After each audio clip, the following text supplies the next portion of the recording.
Facebook, Instagram and Twitter disrupt pro-US influence operation. Fake accounts promoted pro-Western narratives while trying to discredit China, Russia and Iran, researchers say.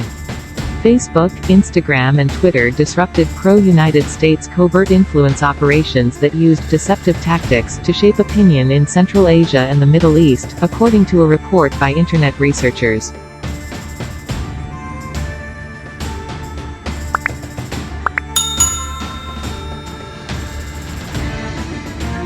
The most active campaign targeted Russian-speaking Internet users in Central Asia, with much of the activity focused on criticizing Russia over civilian deaths and other atrocities following its invasion of Ukraine, according to the study.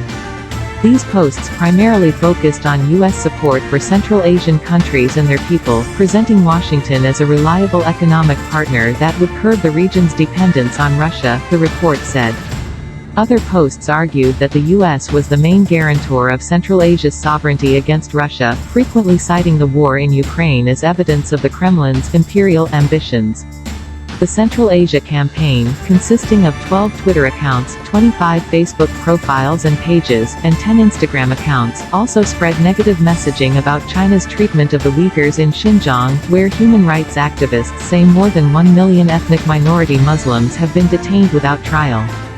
These accounts, a fake persona and sham media outlet, mainly focused on the genocide of Uyghurs and Muslim minorities in reeducation camps in Xinjiang, the report. Posts described alleged organ trafficking, forced labor, sexual crimes against Muslim women, and suspicious disappearances of ethnic Muslims in Xinjiang. The assets also posted about the Chinese Communist Party's poor treatment of women in the country and often framed these stories around news about domestic violence. Other networks sought to exert influence in Iran, Afghanistan, Lebanon, Yemen, Syria and Iraq.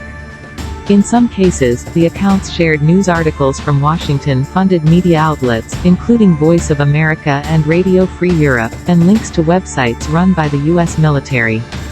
Graphica and CO did not attribute the operations to a specific group or organization, but Facebook parent company Meta and Twitter said the presumptive or known countries of origin for the activity were the U.S. and the United Kingdom. In the case of one account involved in the Central Asia campaign, a Facebook profile used a doctored photo of the Puerto Rican actress Valeria Menendez. The propaganda effort came to light after Meta, Facebook's parent company, and Twitter shared a collection of data with researchers after removing a number of accounts for platform manipulation and inauthentic behavior. The dataset shared with Graphica and CO spanned 299,566 tweets sent by 146 accounts between March 2012 and February 2022. The campaigns, however, had a questionable degree of success, according to the report, due to their limited reach. The vast majority of posts and tweets we reviewed received no more than a handful of likes and retweets, and only 19% of covert assets we identified had more than 1,000 followers.